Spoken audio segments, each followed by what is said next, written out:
Assalamualaikum warahmatullahi wabarakatuh. Oke, anak-anakku sekalian, kali ini kita memasuki atau akan mempelajari bab yang terakhir, yaitu penyajian data.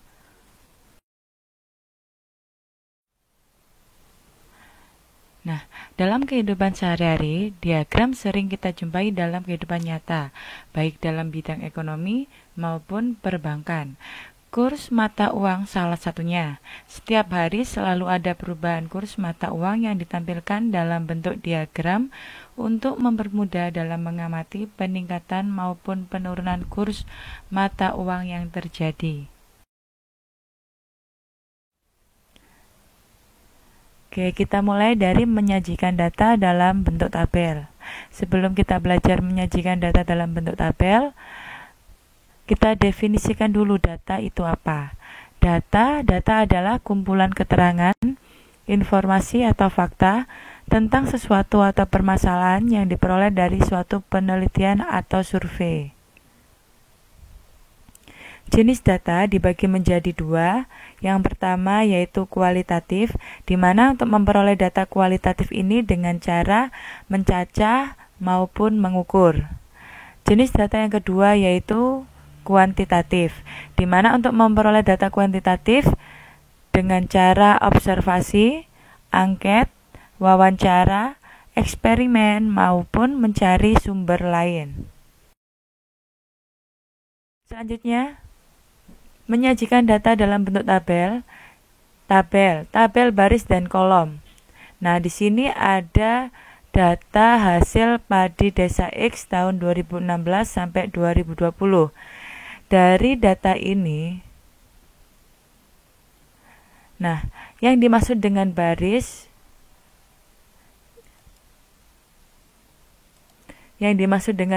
itu yang ini, sedangkan kolom itu yang ini. Dari data ini ada satu kolom. Lalu di sini ada satu variabel yang ini, dan yang ini termasuk satu kategori. Sedangkan yang merah ini adalah nilai data. Contoh selanjutnya yaitu hasil penjualan koperasi sekolah bulan Januari sampai dengan Mei 2019. Di sini ada data seperti ini. Nah, ini yang dimaksud dengan satu variabel, ini baris, ini satu kategori, yang ini satu kolom, dan yang merah ini adalah nilai data. Selanjutnya tabel kontingensi.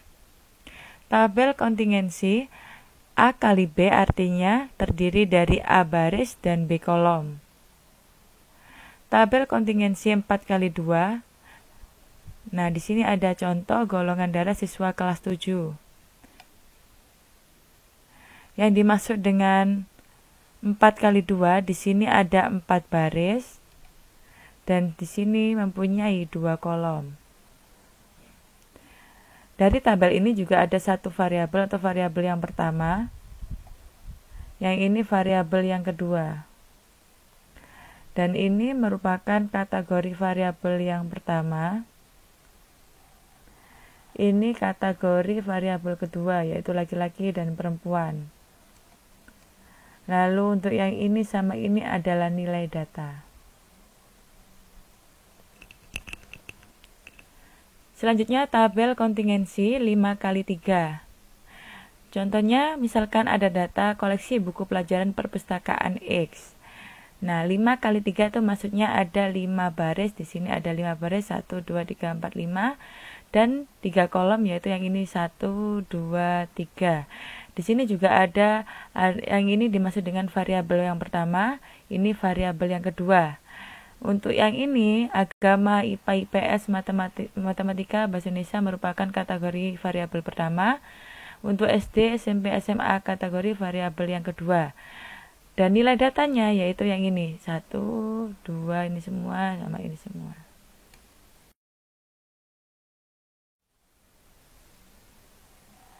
Selanjutnya tabel distribusi frekuensi. Misalkan di sini ada data nilai ulangan matematika siswa kelas 7. Nah, ini termasuk satu kategori, dan yang ini banyaknya siswa merupakan frekuensi nilai.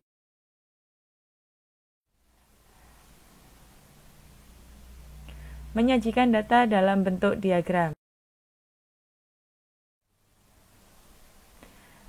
Kita mulai dari diagram batang. Diagram batang ini biasanya digunakan untuk membandingkan nilai antar kategori data.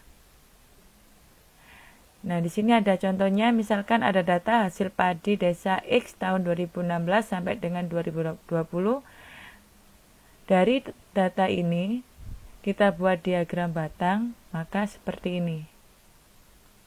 Di mana dalam diagram batang ini yang harus ada yaitu judul diagram, lalu ada sumbu tegak, dan sumbu mendatar. Lalu ada area grafik itu yang ini. Dan ada judul sumbu tegak dan judul sumbu mendatar. Ini yang harus ada dalam diagram batang. Nah, untuk yang ini dimaksud dengan nilai data. Dan yang ini adalah kategori data.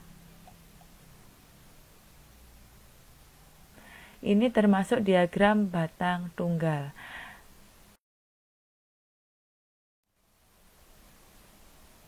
Selanjutnya, diagram batang, masih dengan diagram batang.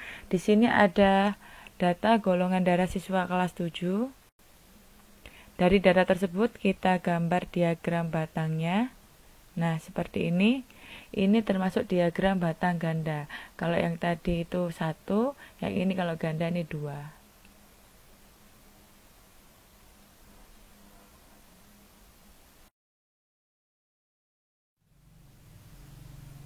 Selanjutnya diagram garis. Diagram garis biasanya digunakan untuk menyajikan data yang berkesinambungan atau kontinu. Jadi diagram garis ini datanya harus kontinu, jadi setiap tahun atau setiap bulan atau setiap hari.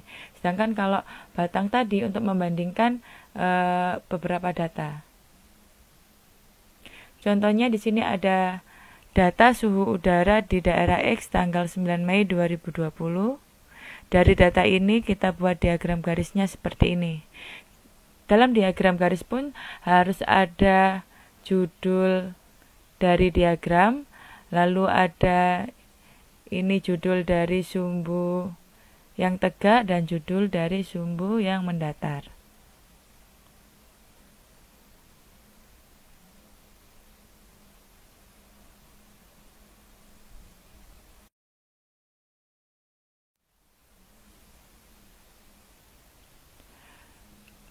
Diagram lingkaran.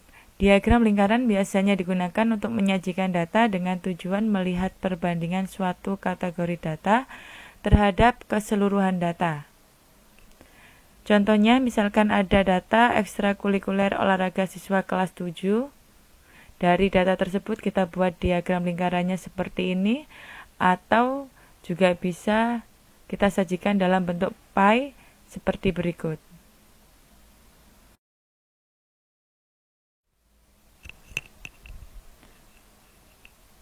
Nah, selanjutnya kita belajar menggambar diagram lingkaran. Dari data yang tadi,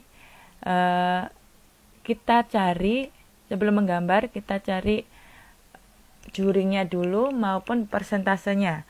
Dengan cara, dari data ini kita tambah 2 kolom. Kolom yang pertama itu besar sudut juring, kolom yang kedua persentase.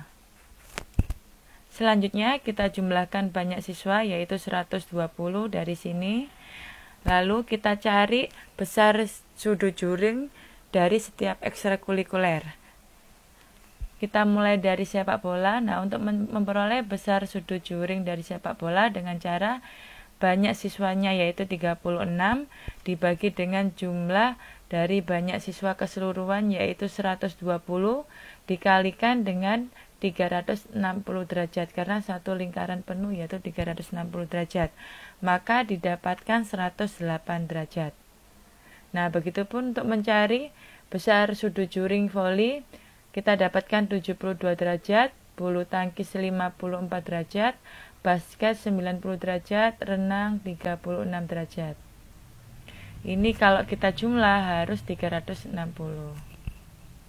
Selanjutnya kita cari persentase dengan cara banyak siswa dibagi dengan jumlah siswa seluruhnya, yaitu 120, dikalikan dengan 100%, maka didapatkan 30% untuk sepak bola.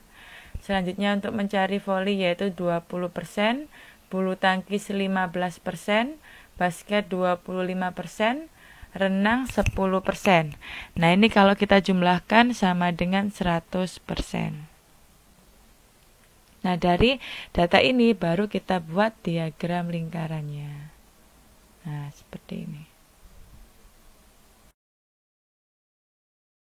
Selanjutnya, untuk tugas kali ini agak berbeda dengan sebelumnya. Kalau tugas kali ini kalian ada 2 tugas. Tugas yang pertama, carilah data pasien positif corona pada bulan April atau Mei, pilih salah satu untuk satu kecamatan di Surabaya, kecamatan. Nah, dari data tersebut, kalian sajikan data tersebut dalam bentuk diagram garis, batang, maupun lingkaran. Ini tugas yang pertama. Sebagai nilai ulangan harian bab segi 3 dan segi 4 maupun penyajian data, kalian kerjakan soal yang ada di link deskripsi YouTube berikut. Nah, untuk pengumpulan tugasnya, tugas 1 dan tugas 2 ini disendirikan, jadi kalian buat 2 PDF dengan format. Kalau tugas 1 kalian kasih judul tugas 1 underscore kelas underscore nomor absen underscore nama lengkap. Begitupun untuk tugas yang kedua. Nah, ini contohnya. Nah, demikian penjelasan dari Ibu akhiri. Wassalamualaikum warahmatullahi wabarakatuh.